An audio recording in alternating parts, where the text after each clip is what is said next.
Introduce yourself, please. This is Mr. Hodge, truck driver since 2000.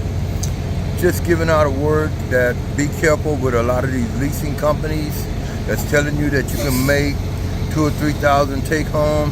It's a lie because the freight is down, fuel is high. You can't get that right now.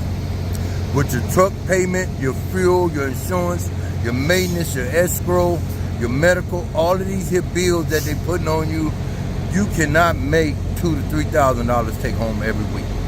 It's not gonna happen. Some are gonna make it, some ain't. If your truck is breaking down, you're not gonna make it. If your dispatch don't know how to run you, you're not gonna make it. Those is your two biggest issues right there. And anybody new starting out, I'm getting ready to write a book. It should be out in the next 3 to 6 months on leasing, good companies, bad companies, what to look for, how to inspect your truck, what to do and what not to do, legally and truthfully. All the rest is bullshit. Trucking is not what it used to be, and it's not easy. And you're not gonna be home every weekend.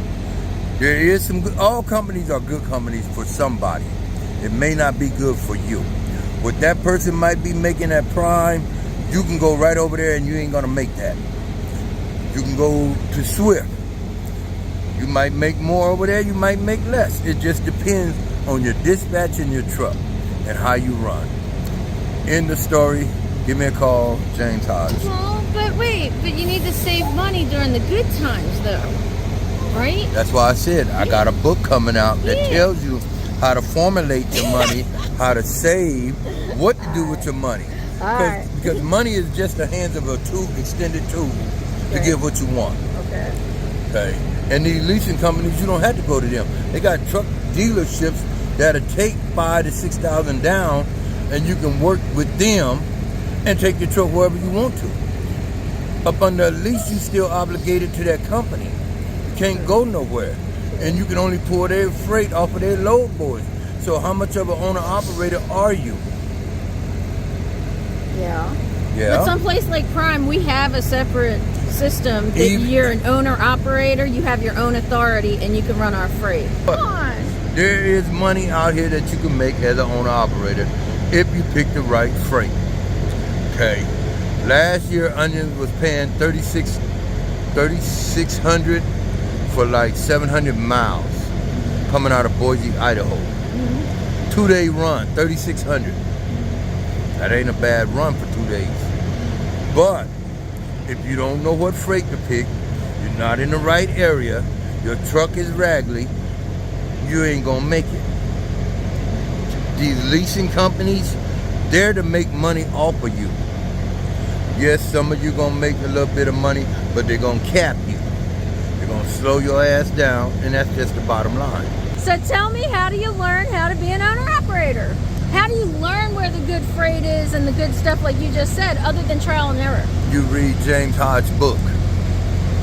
See, that's called enterprise information. Now, just like how your grandfather taught you how to drive a car, somebody has to teach you.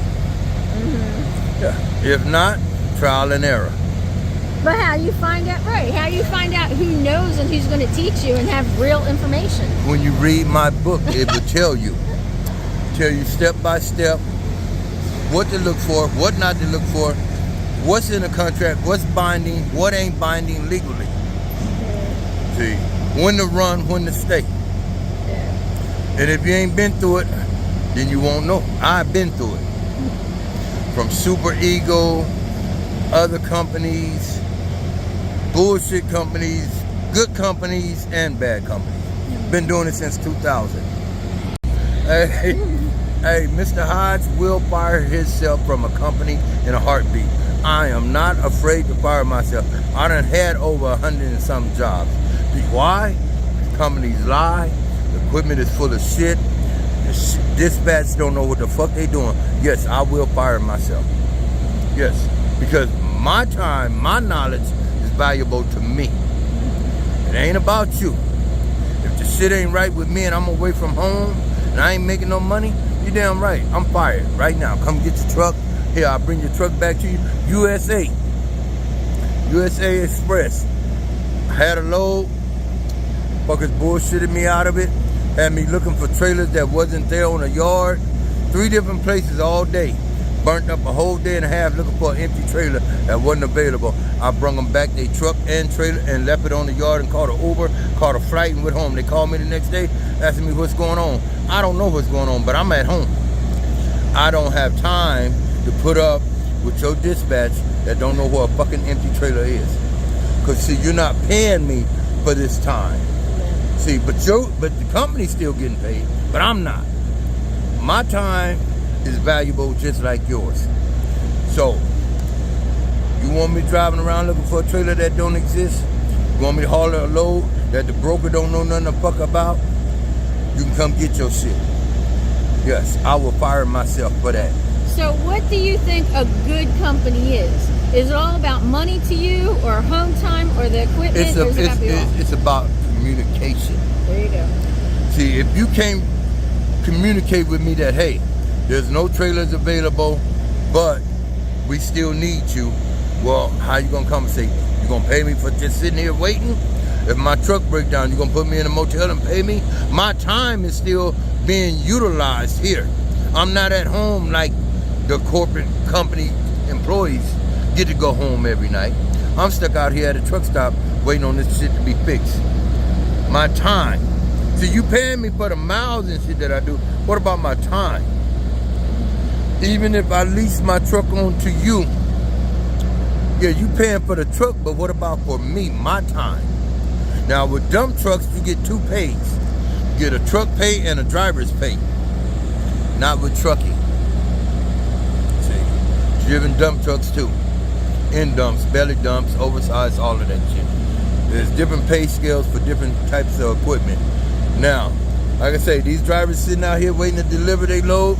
They can't deliver because it's a weekend. Why ain't they getting paid for that? They still up under a load. They can't leave that load unattended. Why ain't the company paying them for it? You just want to pay me for the highway mile, but what about the miles that I got to sit somewhere and wait?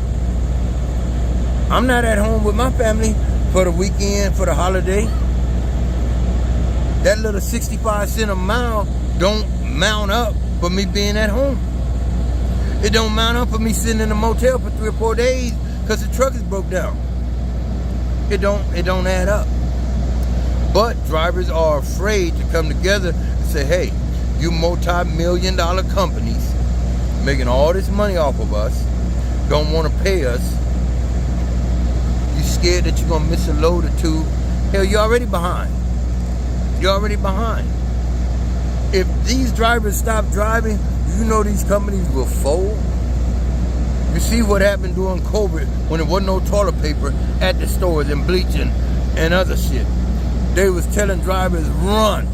We ain't even opening up the DOT scale. Just run, get the shit there. So don't tell me that the American corporation can't open it up and pay you right. There's nobody enforcing the rules and regulations of trucking.